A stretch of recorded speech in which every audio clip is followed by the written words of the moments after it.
Ladies and gentlemen, boys and girls, children of all ages, welcome back, kind of, sort of, still, same, split part two episode of Talk Cocky with me. So we had some issues yesterday. I'm actually going to plug. Well, there weren't technical difficulties. We had some people stepping foot on my properties difficulties that did not need to be. So I'm actually we're going to split. Obviously, you've already noticed I'm splitting the recording that we did intentionally for one episode. We're going to split up into two. So you'll get to see the actual end of that one, in which one we now are all looking different, except for Wilson Rick Miller there. He is still looking the same. But so I'm going to actually plug in everything that we did last night now. Well, let's take the shift to us. You know, we're going to worry about us, as Coach Beamer says. We're going to worry about us. That's right. That's right. Let me see. That's right. Yeah, got that Beamer 316. How about that? So coaching carousel, that's not one of my shirts. Why are you flashing your boobs?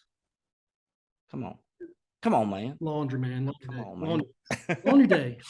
So we've already, we already know about Coach Sack going to Nebraska. And it's funny how many people, not Carolina fans, are trying to go, oh, y'all just ran him off after the two most historic. I think most of us watching the Tennessee game probably, I mean, I really like the guy. I appreciate, everything that he did. Oh, absolutely. There is nobody that will convince me. I mean, I don't care. I don't care if, like, they give me the audio recordings of the headsets and I physically hear Coach Sack's voice call every single play. I will never believe that he called every single play of that Tennessee and Clemson game. Because I mean, the two polarizing games this year for me are Missouri and Tennessee.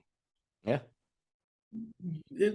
Missouri looks like I just got some, 12-year-old kid from the local middle school to call plays against Missouri. And then we had a crafty, guy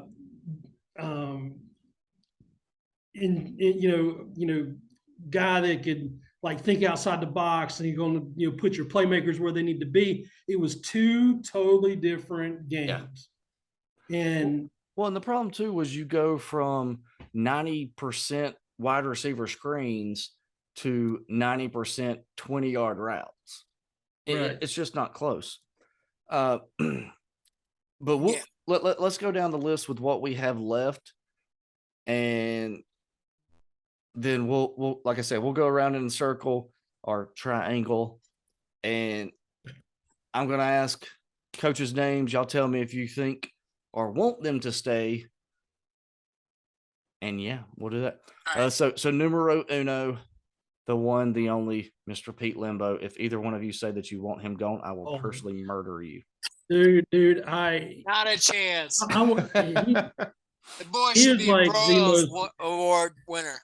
Yeah, he's the one. He's not even on the Limbo's not even in the. I know he's not even for not even assistant of the year. Like, right, it's so his special team group won us 2 games and kept us in multitude games.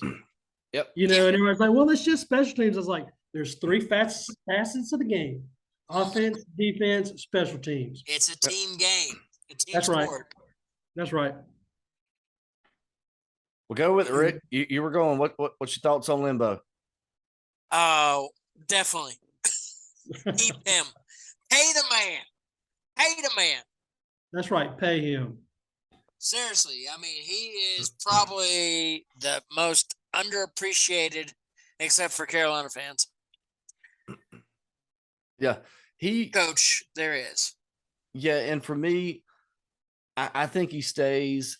I have absolutely nothing to back this off with, but there was a lot of rumors with him to Townsend, and it was. I don't know if that ever had any legs whatsoever. I don't know the situation, but I don't know if y'all are aware. Townsend's athletic director is Steve Eidenbrock, who used to be assistant athletic director at South Carolina under 10. Yeah.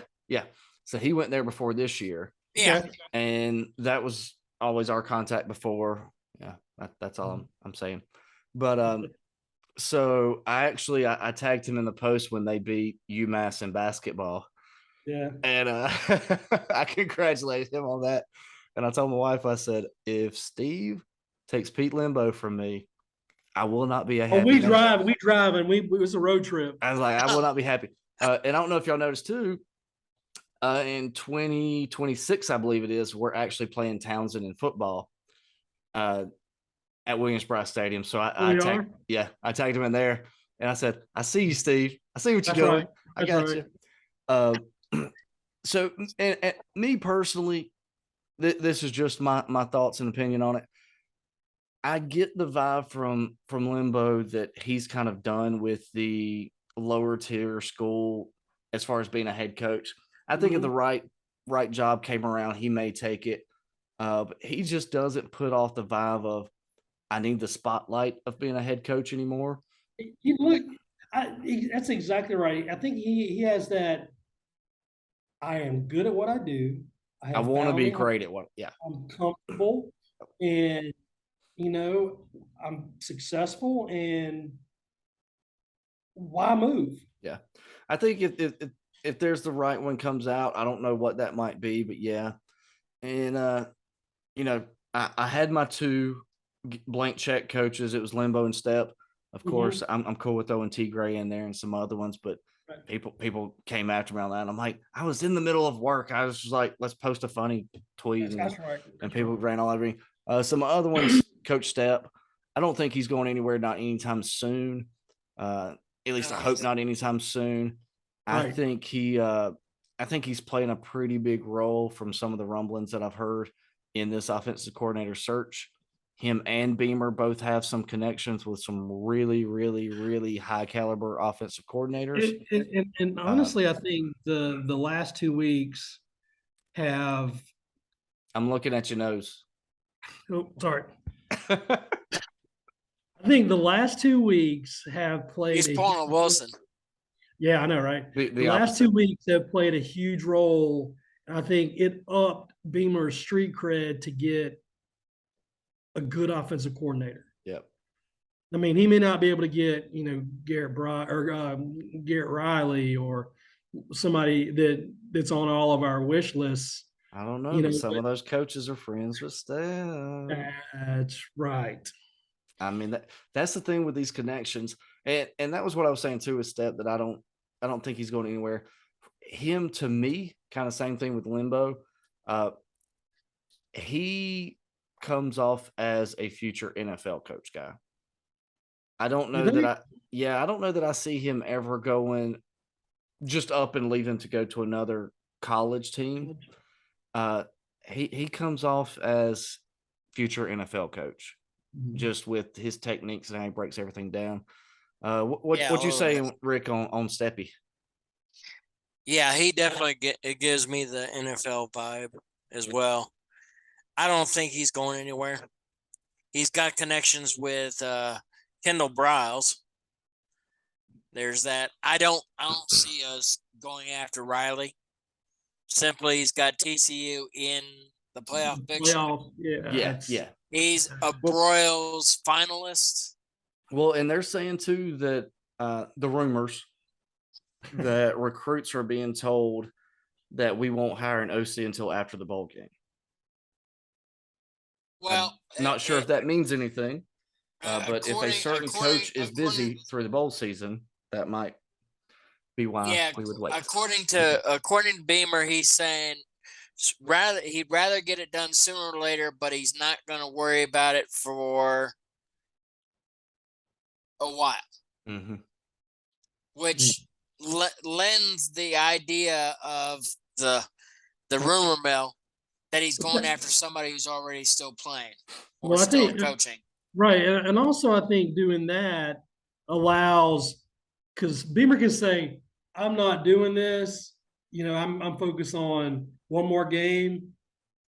But somebody behind Beamer, it's making phone calls. Behind scenes. Pulling strings and doing stuff. Oh yeah, calls have been made. Right. So he can say, I'm focused on our next game. Coach Yeah. T, but there's somebody behind him Oh yeah, doing stuff. yeah. There's people making calls to at least get warmers to see if anybody. Yes. He's not gonna run into the issue he had with his first staff, Right. where he had Bobo lined up, ready to go.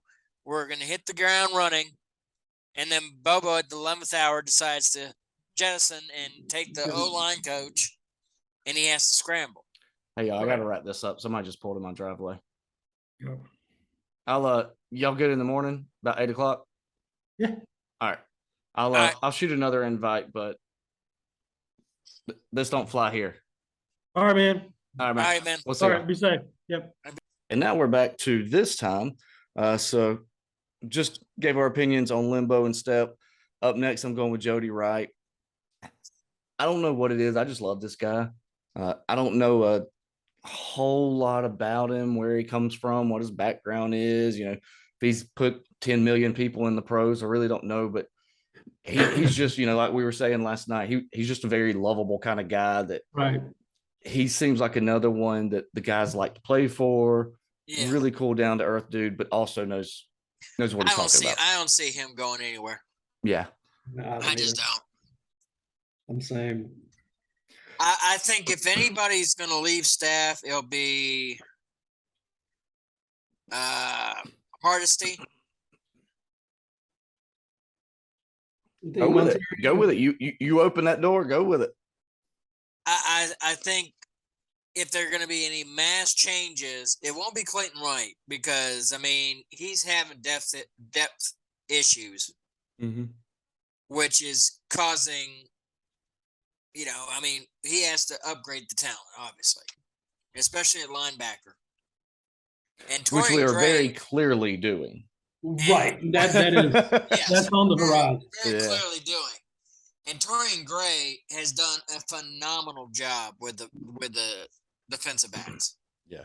Our defensive backs have been, we have two freaking freshmen playing, starting. Right. Not playing or starting. We have two freshmen. One is leading the AC or the SEC in tackles. Exactly. For the first. Yes. And DQ Smith ain't struggling either. Nah. And Peyton Williams has looked pretty good. When he came in, Tennessee game, I got to be honest, I was really kind of surprised they didn't try to attack him a little bit more. The one big touchdown play that they had, he didn't come over and help. Because if you true freshman, you're going to have that play, the safety was like screaming for help. Yeah, he didn't roll over. Yeah, he didn't roll over. Yeah, I'm really surprised they didn't try to go, because as soon as Imawari went out, I was like, oh, that they're about to take some deep shots multiple times. And they really didn't. They tried to kind of keep it mid-range passes. And, they went at him a few times. He made some plays. So it wasn't like he was, somehow got hidden out there and they forgot about him. They still went after him. But I was when that play happened, I was like, well, we're about to throw 90% of the ball straight to that part of the field just to see what he can do. But no, I completely agree. I had on my list, I know a lot of people were kind of jumping off on Mo Hardesty. They were putting him in with the run game. I don't know how you can really blame him. I think he's going to definitely go or be replaced. I'm not saying I want him replaced. I'm just saying if changes are going to be made, he's more apt to be one to be let go. Yeah. Well, and that's what I was saying too, is I know a lot of people were kind of hard on him earlier in the year when we weren't able to get a lot of running production, but when your backs get the ball and they're getting hit, is it really the back's fault? When the O-line doesn't block, right? That's and your back is getting hit in the backfield. It's kind of hard to say your running backs coach is the issue. Yeah. Right, and that's kind of where I was going to go. And that's not knocking the offensive line. They definitely got some kinks out. But the last 2 years, early in the seasons, we were having some issues. Right. It's like, I don't think there's a tandem of like positions that are tied at the hip as much as the offensive line is to the running backs. Yeah, exactly. Because the quarterback, he can still make a play, but I mean, the numbers for rushing 9 times out of 10 are invariably directly related to the grading out of the offensive line. Yeah, exactly. And I mean, it's kind of difficult for me to put blame on running backs, because did they make perfect decisions every time? No. I mean, it's going to happen. But like Rick said earlier in the year, when they were getting hit right after they were getting the ball, you're not going to get much running. No. But when they started to gel and they started to get some reps and they started to come together, you started seeing us run the ball, getting people out in space and making and getting the mismatches. And you saw the offensive lineman getting out to the edge and getting that block. I mean, as an old offensive and defensive lineman, that is, to me, that's just a thing of beauty. It's like I watch the line play as much as I watch anything else. I watched that guard pull and just blindside that defensive end when he don't see him, and it's just a thing of beauty. So yeah, and Gwen had one awesome play in Tennessee. Yes, he did. Mean, he's like sprinting as fast as anybody on the field, and he goes over, boom. And I was like, boom. Yes, that was, who was it? Was it Cole? What's the SEC silent reporter? The big guy, ball-headed guy. What's his Colin name? Taylor? No, he's not bald. The Goliath. I have no clue. The guy that was eating the donut sandwiches. Are you talking about Mike Golick? Yeah, Mike Golick. He tweeted out 20 or 54 was moving, and I watched that video. Yeah, I saw it too. I was like, holy. Yeah. I mean, I think when you start seeing things like that, it's just the gelling of the unit. They're buying into what the coaches are selling. And speaking of gelling, you could also put the O-line blocking issues on scheme, That's right. because this is the same O-line that blocked for Kevin Harris that got over 1,000 yards. Yeah. Right. Against all SEC teams too. And they against all SEC teams. Yeah. So that's right. It's the new terminology and the overall scheme, not so much the blocking scheme, as getting familiar with the terminology and being all on the same page. Well, also, I think, getting back to your point, Rick, is plays. I think Sat or whoever was calling the plays, whoever started calling plays that were to the strength of the offense. Yeah. It's like at the beginning of the season, it looked like it's almost as if, whoever was calling plays, if they had Tom Brady, they would want him to be a scrambling quarterback. Yeah. So not setting him up for success. Well, and the thing that confused me was I never played football at a top level beyond like Little League, but I weighed 145 pounds when I graduated high school. So, what wasn't really built for it coming out of growing up. But when Rattler came out and said that for the Florida game, we had like 28 personnel packages, I don't know what kind of combo you can do with the number of guys that we had to where you get 28. And why the hell are you going in with that many anyway? You can't. Let's say, okay, 28 personnel packages. Average game, we probably have 70-ish. I think Tennessee ran 70 plays or something. We don't run anywhere near that. So we could run a personnel package 2.5 times a game. That's dumb. Right. And I think going back to what was in Missouri where Jaheim didn't see the field at all. Yeah. Mm-hmm. I mean, it's like you don't need that many packages. You need to have your playmakers. You got your 4 or 5 playmakers. That's your package. That's the one where you sprinkle in to give them a rest. But those are the guys that's going to get the job done, and they're going to get in a groove, and they're going to use that. They get in that rhythm. I mean, it's like it's one thing too if a different package has DK at QB. Right. That's one thing if you're throwing a wrinkle in, but 28 where, okay, Jaheim's on this, and then he's in the slot, and then we got him here, then we got him on the right side. Then we got No wonder everybody just was line them up. confused. Yeah, Right. and I think that led to a lot of the confusion. But I didn't want to get too far removed from it where we were talking about the line. The one coach that I think, and I'm going to say should be replaced for next year, and it's not even completely for production. I think Atkins, I think whether he's told to step away or whatever, I think he should step away. Yeah. The last 2 seasons, and For again, health yes, reasons. last 2 seasons, he has missed at least a game, if not multiple games. Mhm. And all we've heard is health reasons. He's a little bit bigger of a guy. He's offensive line coach. So for him to be having those issues in the middle of a season multiple times, again, back-to-back years. Yeah. And again, this is beyond football, but it's kind of one of those, get yourself right. Right. That's right. And then, once you get Then yourself we'll right, talk. let's We'll see where talk. the team's at. If we get another coach in, maybe he's terrible. We want to come back to him and grab him again because he came in with a pretty good resume. Right. But and his I recruiting think has been really good. Yeah. And so that's what I'm saying. I think if we did percentages for me, I think he should be the one not here next year for his own health Right. to get, again, like I just said, to Yeah, get I it agree back with right. that. Other than that, on the defense side, Clayton White, we were talking with head coach and NFL with Step and stuff. I do see Clayton White as a future head coach. I mean, it is written all over him, just the way he conducts himself and everything. Me, maybe a little biasness. I think and hope he's probably 3 or 5 more years from that. I Mhm. think if you look, and as much as I hate to say it, but if you look at Clemson and when they started making their run, they did that because Dabo was able to keep his OC and his DC and most of his coaches together. They were able to put a system together that these guys played in year after year after year, and they perfected it.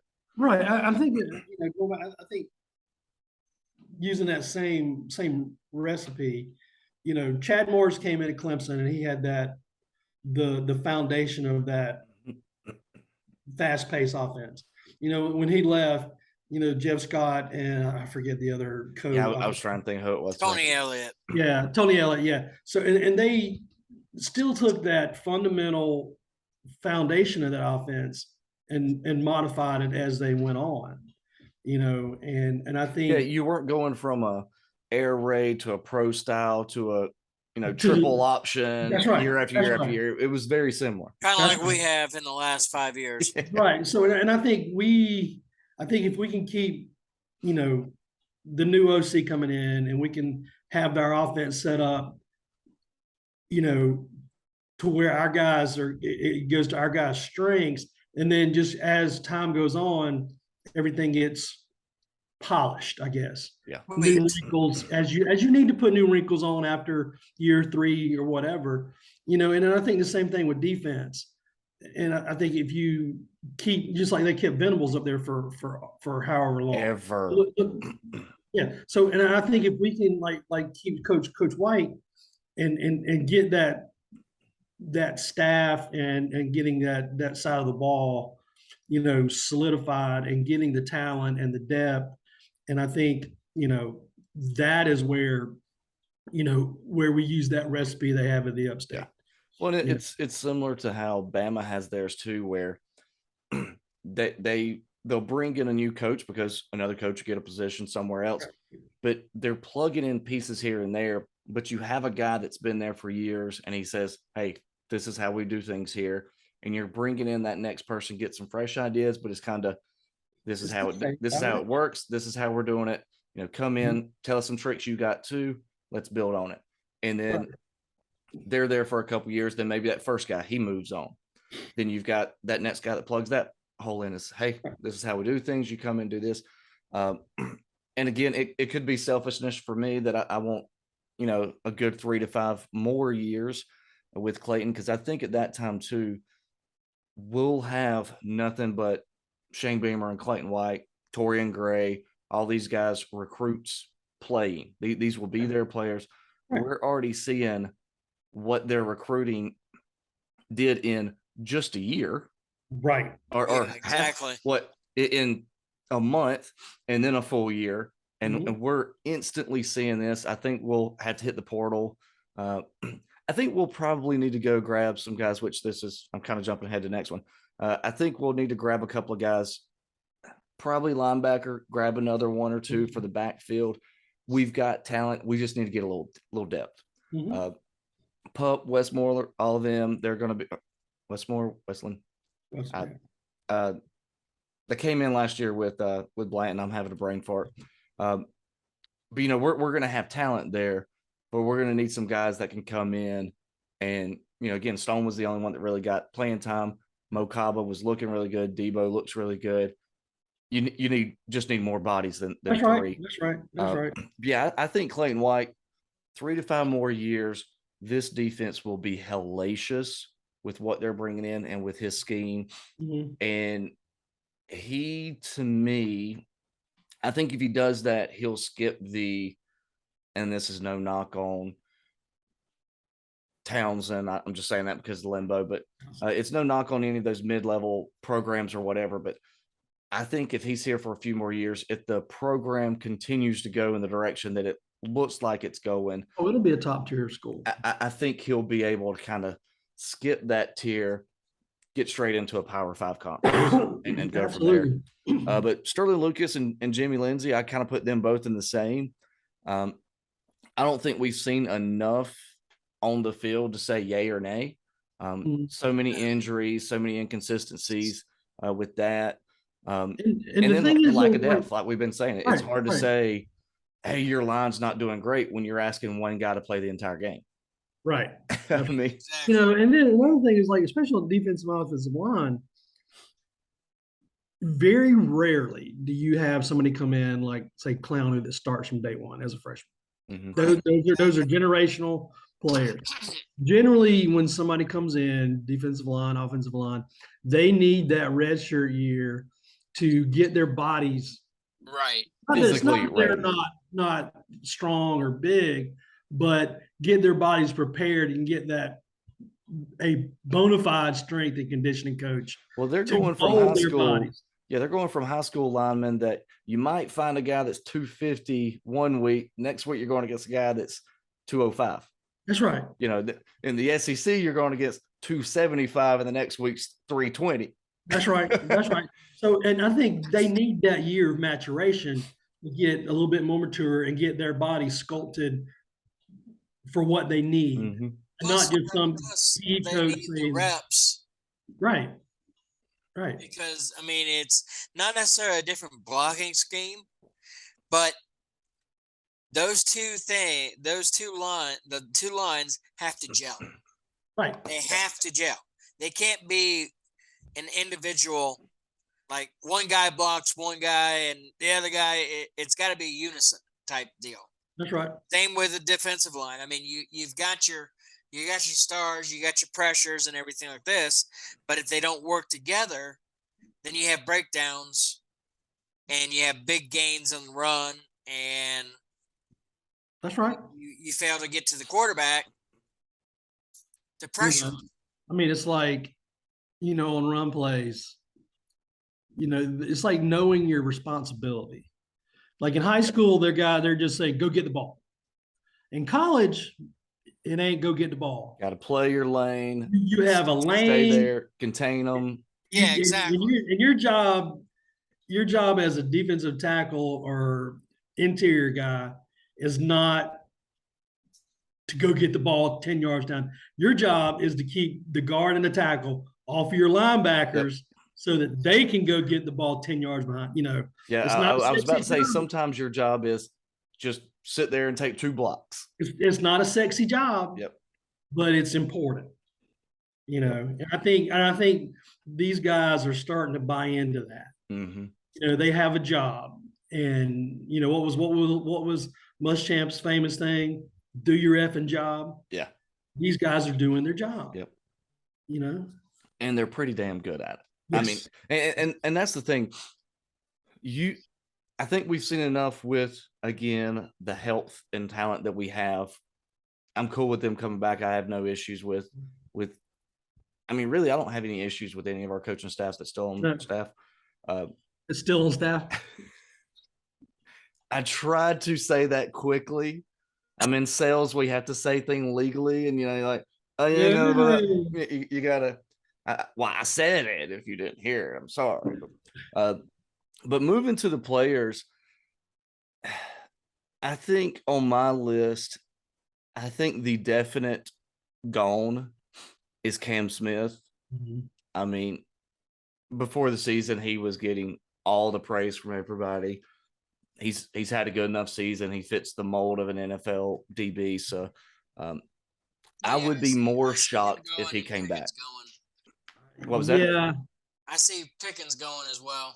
Oh yeah, he's definitely gone. Well, for some reason I was thinking Birch, but yeah, Pickens is definitely gone too. Which he said last year that he was only coming back for this one. Yeah, you could tell in his post Clemson game speech. Yeah. Or interview, he was Right. gone. He was Yeah. gone. Yeah, and like I said, when he had released his letter that he was coming back, I think he said, "I'm coming back for one last ride," or whatever it was. Yeah. And I'm not gonna make any other comments on him other than he's gone. I think so too. That's just I may know something, but he's gone. Outside of that, I think the most likely on the offense is Wells. He has the body. He fits, I mean, everything for a wide receiver in the NFL. I would love for him to come back, but I think wide receivers that could come back and possibly gone, I think Wells is number one. Stogner's the other one that when we played golf before the season, he said he had two to play, depending on how the year went. You know, he was leaning more NFL. I don't think he's hurt his draft stock at all. Mm. I think his biggest question for it was going to be coming off the injury or infection, really, whatever it was. I think it was really for him. Did he still have it? Right. Was that going to affect him long term? But with his body, his blocking and everything, I think for him, it's just going to be a matter of him and Wells too, which, I mean, I really see Wells going pretty high. But I think with Stog, it's going to be a matter of where he would go in the draft. I think one of y'all were saying, you know, as Spurrier always said, if you're in the top, three, two rounds, get going. Top 2 rounds or get it and go. Get it and go. But anything after that, hold on. Beyond that, the one that I think will leave and I think will transfer, I think Joyner's gone. I mean, is he out of? I think he has a COVID year. But I thought he used the code just because this. Well, the only reason I say this is because he was asked in one of the press conferences something about coming back or what are you going to do, and he kept saying, "Because I don't know, I hadn't made my mind up." That's the thing with the COVID year. I have absolutely no freaking idea who can actually go pro or. Because I mean, it feels like he's been here for 10 years. Because he has. I mean, I'm 99% sure he just turned 34. But I can see him potentially going. If he does still have a year, I can see him going to another school trying to get some playing time because he just loves the game. He does, and he deserves it. Oh, no doubt. He deserves it too. He's one of those that he put in his lumps. I thank him so much for everything that he did. But if he has that extra season, I think he'll probably transfer. And just go have fun. Yeah, he's a redshirt senior. Yeah. And when they put it on there, I have no clue because they've got redshirt senior, then 5th year, then 6th year, and all this. I'm like, can we not go how many years of eligibility? Right. That's right. And red shirt. Play? Yeah, red shirt. Can we say if it was actual red shirt or gray shirt or medical red shirt and which one of the shirts do they have left too? That's right. That's right. That's exactly right. It's confusing. But other than that, on the offense, what we can lose on the offense, and again, on some of those, it's the gray area of 5th year seniors and all this other stuff. But you could lose Wells, Stogner, Joyner, Bell, Lloyd, Radler, Rucker, and Leggett. Hmm. Or they all could come back. Again, depending on right. eligibility. I saw somebody said that Shane's biggest recruiting pitch for the year is going to be Radler, Wells and Bell. Right. Yes, Yep. that's his. Well, it was I think it was Big Evan. Might have been Big Evan. Yeah, and I responded to him and put Lloyd asterisk. That's right. Which yeah. I think with Lloyd, I think he has all the talent to go NFL. Absolutely. Mhm. I think for him, it's going to be health. He doesn't have a full season on tape. Mhm. So if there's anything coming that way, the other one I have on my list for a possible transfer is if Radler comes back, I think Doty goes. And same thing. I can see it for him. Yeah. I'm surprised we didn't get him a little bit more PT this year. I am too. Yeah. But I could see him potentially going if Radler comes back. Mhm. But that's kind of my offense, guys. Yeah, y'all take off with your list, or Oh no, what's your thoughts on? I'm pretty much. I'm taking. I'm the same. It's always for me. It's always been Spencer, Juice, Jaheim, and Marshawn. That not knocking any of the other guys, but those are the meat of what got you where you're at. Yeah. Well, and like I said too, those are the ones that I went through and that I could figure out that I knew had a year of eligibility or a pretty good idea. Mhm. Those were the ones. Like I said, with Rucker, I'm pretty sure he has an extra year of eligibility, and then with his injury, I see him coming back and everything. Right. But yeah, if we get that core to come back, depending on the offensive coordinator and everything, we're going to hit. Landon Sampson, he's going to be a year older with his speed. He's going to be in the mix for next year. And then I'm pretty certain we'll probably hit the portal for at least one, if not two wide receivers. Just trying to get another, Theo from Ohio State, he's saying he's back in the portal. So that would be an interesting one there. Yeah. I mean, I'm looking at the roster now. Yeah. Yeah, I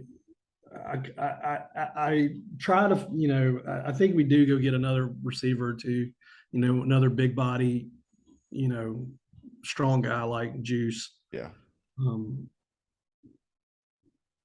So I start thinking what we could lose, and I'm like, oh my God, no. Yeah. That's the thing with the next year. We could lose a ton of our production. Mhm. I mean, we're talking with the people graduating, CBS and Van and all that. I mean, we could be losing 90-95% of our offense, or we could be returning 80% of it. That's right. Yeah, I mean, somewhere in between. Yeah, it's so crazy. But on defense, again, Darius Rush, it showed him as a redshirt senior. Not sure how that plays out. Yeah, he's a redshirt senior. But like I said, he's kind of in there. But as far as the could go that I think are more than likely coming back, I have Spalding and Marcellus Dial. They were on that line of, again, I couldn't really tell on eligibility. But you got Jordan Birch, Tonka Hemingway, and Alex Huntley.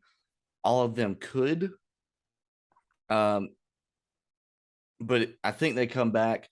And I think Tonka is really setting himself up for a really good draft in another year.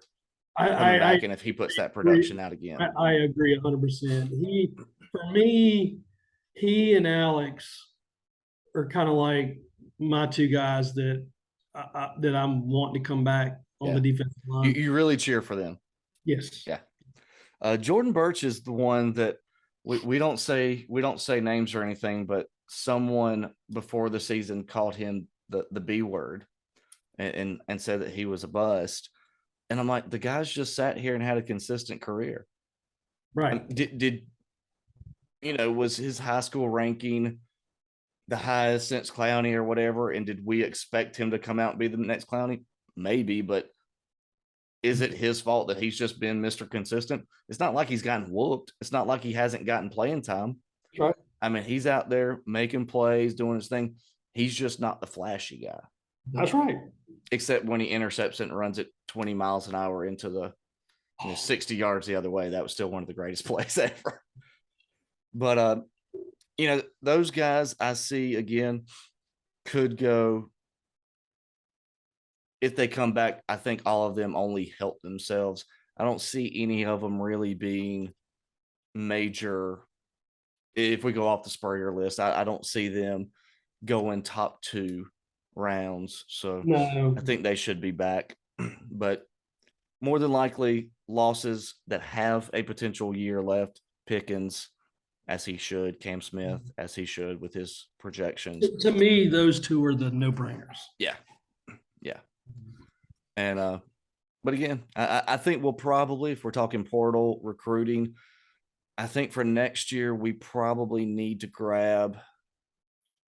I think we need to grab a linebacker, if for nothing else for depth.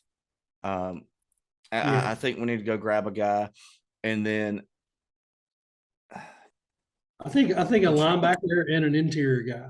Yeah, and I think potentially another DB, just again a body, because we saw this year when someone quit the team for the second time in his career.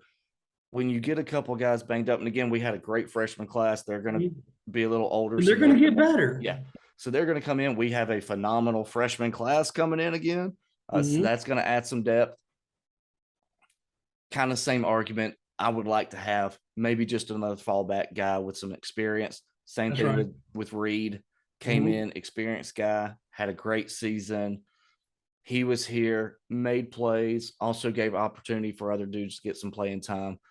So I wouldn't be surprised if we may not be going out grabbing 5-star transfer that just wanted to go somewhere else because he graduated, but another body to come in and play. Although, yes, I've heard the whole McCall from Florida State, and I'm like, well, if you weren't playing in Florida State, right?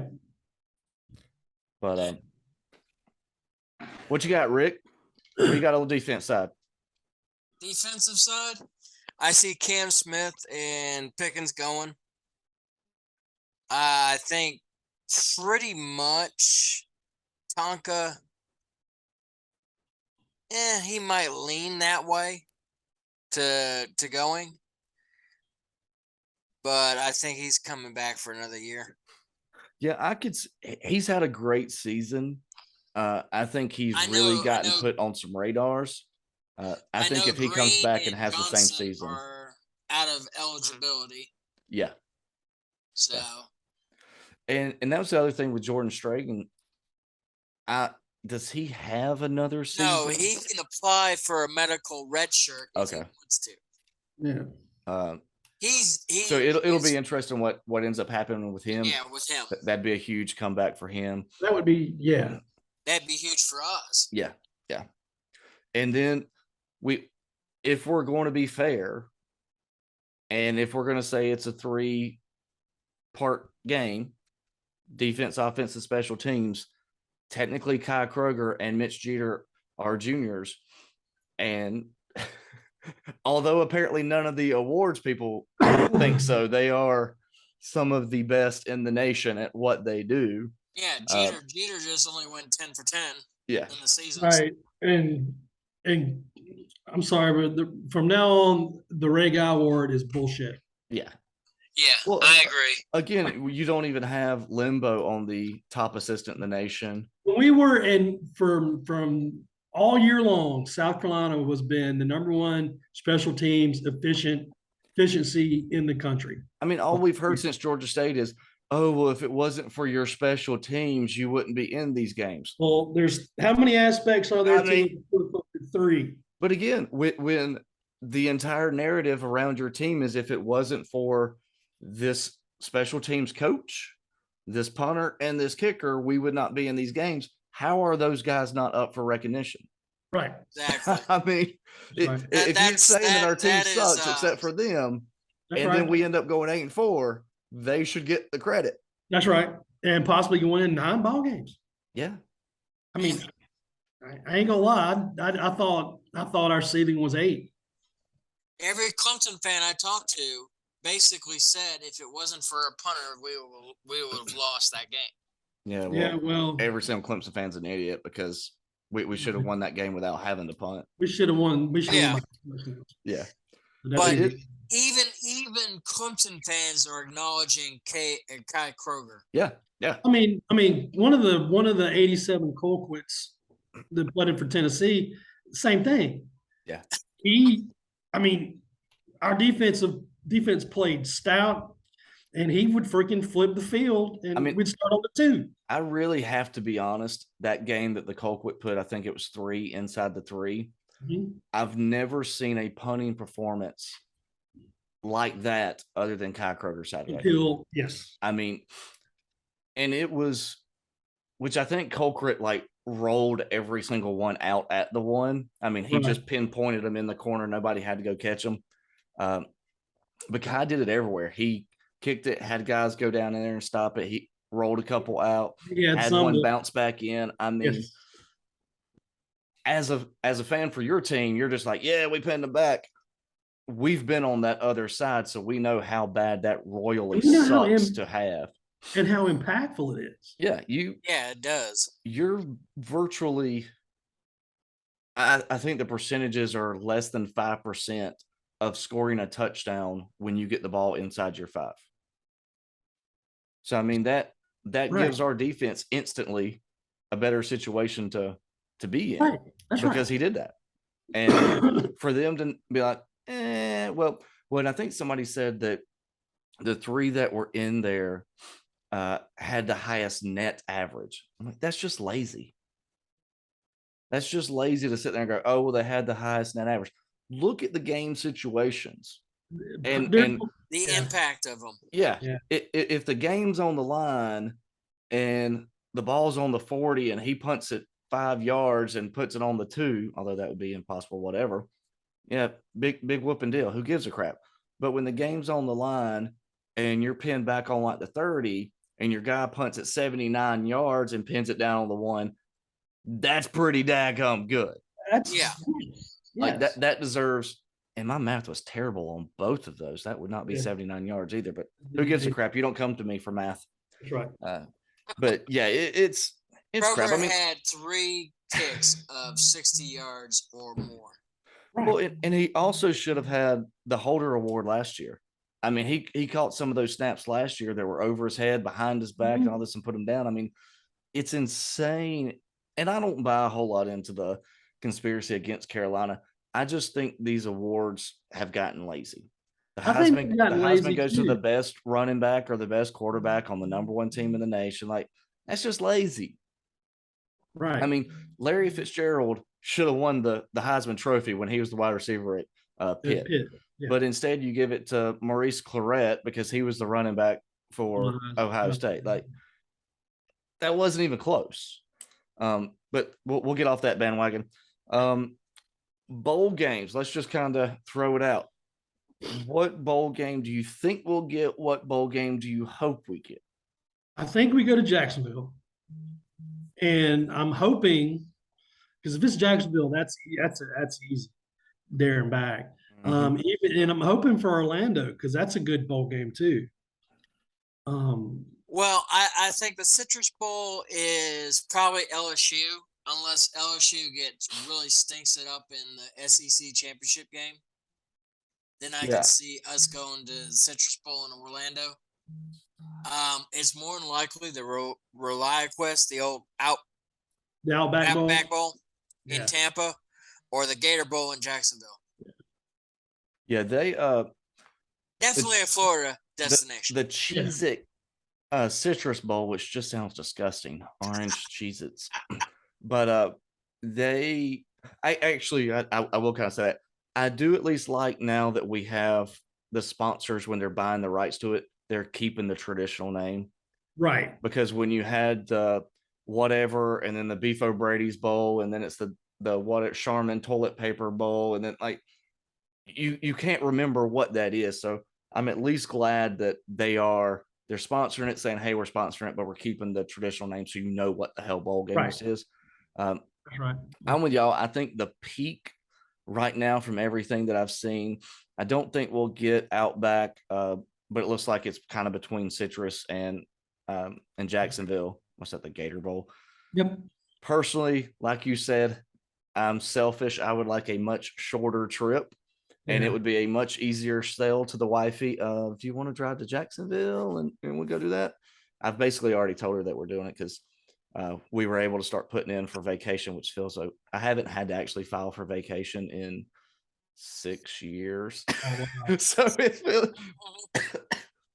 it feels weird to have to actually submit vacation time now.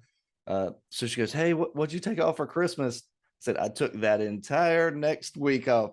She goes, "Oh, good." I went, "That way we can go to the bowl game." I Oh, mean, okay. I'm off from December 15th to the first work day in January.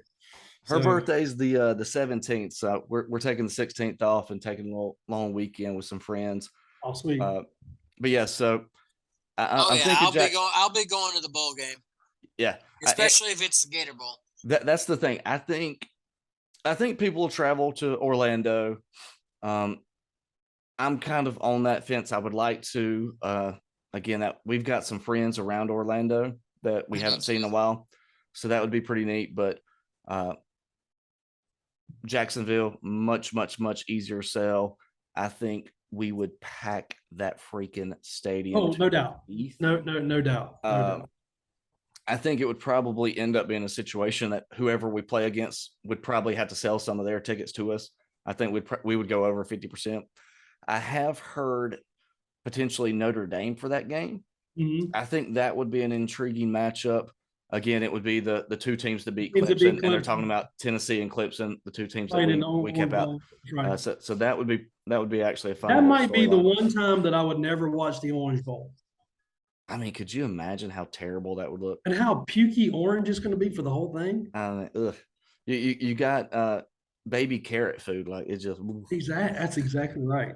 But I have seen some people going, "Oh, let's get another quality team, and that way it's easier for the recruits when we can show out. Oh, we beat Notre Dame, we got this." I'm like, I got to be honest, we just had two really big wins.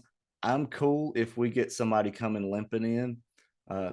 I'm just going to throw some like if there was a Vanderbilt of the Big Ten that just barely got 6 wins, I'm perfectly fine playing them and getting the 9 wins and going home. Right. I'm I'm not above it at this point. Illinois. I saw Notre Dame possible, and then I saw, which would be, I think, be solid. Yeah. But also, I think like Purdue or Mhm. Illinois, I think think those would be two good teams, for us that I think we would match up well with.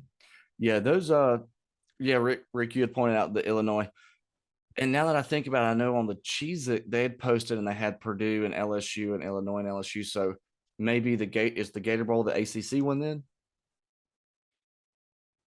Yeah, I think the Citrus Bowl is. Is it the Big Ten and the ACC, and is Jacksonville? I think the Outback. I know the Outback Bowl is SEC versus Big Ten because I was there when Clowney made the enormous hit. Me too. I wasn't. I was drunk somewhere. I was there. That was a birthday present and Christmas present from my dad. Yeah. Sweet. So we went down there, tailgated, and we were unfortunately sitting behind some Michigan fans, and they weren't too happy. But South Carolina deserved to have the ball, and we did. I about got into a shouting match with a Michigan fan, and he said that wasn't. He goes, "That was the first time." I was like, "You were full of shit. It's got to get to the ball, not the link, dumbass." Yeah, that was nowhere close. But Right. yeah, I think we all kind of agree. Jacksonville, if the football gods are hearing us, let's go there. It's also December the 30th. So that wouldn't Jacksonville be December 30th. Yeah, that wouldn't mess up any more vacation either. Right. I'd be able to go down a little earlier.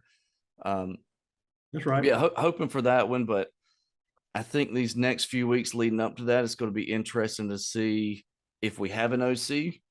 I think Beamer said that he's not getting in too big of a hurry. He would like to have somebody in place, but not in too big of a hurry. And I And read then into that saying basically who he probably is going after is somebody who's actually still well, yeah, has a job or working more than on the likely. bowl game. Well, that or a championship game, conference championship. But it's going to be interesting to whether players start deciding, are we playing the ball game? Are we sitting the Yeah. ball game? Are we going pro? Are we not going pro? What's the situation? I was really intrigued with Rattler's comments after the Clemson game. And again, emotions are flying high. You're in the moment. I think for him, I don't think he put enough on tape this year to be that top two. He's got the talent to do it. But I think if we get the right OC in next year and everything falls into place, I think next year he could light it up and be no doubt. top one, top two rounds easy. No doubt. No doubt. I mean, not to be a conspiracy theory person here, but Shane might not be worried about an OC because the guy that called the plays the last two games is still on staff. If that was the case, I would think we would promote within. I think it was probably a little bit more of a joint effort. Yeah. I think it was community. Which, and basically. I think too, Satterfield may have called the plays, but I think it may have also been these are the plays we're running. Yes. So I think, and none of the he may have been the one that physically said, "Hey, let's do Y, Z, Y, banana, Q, X." Like he may have been the one that called it in, but somebody was probably sitting there going, "Hey, let's call play 3 down on the left in yellow." Oh, okay. And he might have physically called it in. But I would think if we drop 63 on Tennessee, and just for the hell of it, let's just say, and Step was the one, like if Step called every play and we drop 63 on Tennessee, and then if we're going to continue with that and say he called Clemson's game and that's why we rolled there, I would think you would come out 3 days later. Marcus Satterfield's gone to Nebraska. We're looking for an OC. Hey, we're promoting Justin Stepp to offensive coordinator again. If that was the situation, but I think it was probably a team effort those last few weeks. Yeah, just from everything that we've heard coming out. But we will wrap it up there. It's about time for all of us start making some money for the day. We gotta make money so we can pay the bills. Yeah, we gotta make pay money the bills to be able to go to that bowl game. That's right. And so Chuck can go play golf every other day. Matter of fact, I'm thinking about playing golf on Friday. See, so gotta go make some money. It's good. It's a good gig if you can get it, man. That's all I'm saying. Well, appreciate everybody listening or watching. Don't forget to subscribe, notify, whatever all that crap is that people say that you should do. Just keep listening, keep watching, comment, and let us know how wrong we are, how awesome we are, and tell Rick that he's the best looking Wilson in the world. But y'all know the rules. Y'all are the guests. The new rules, you got to hit it with that Go Gamecocks. I'll count it down since everybody got all upset last week and I didn't give it to you.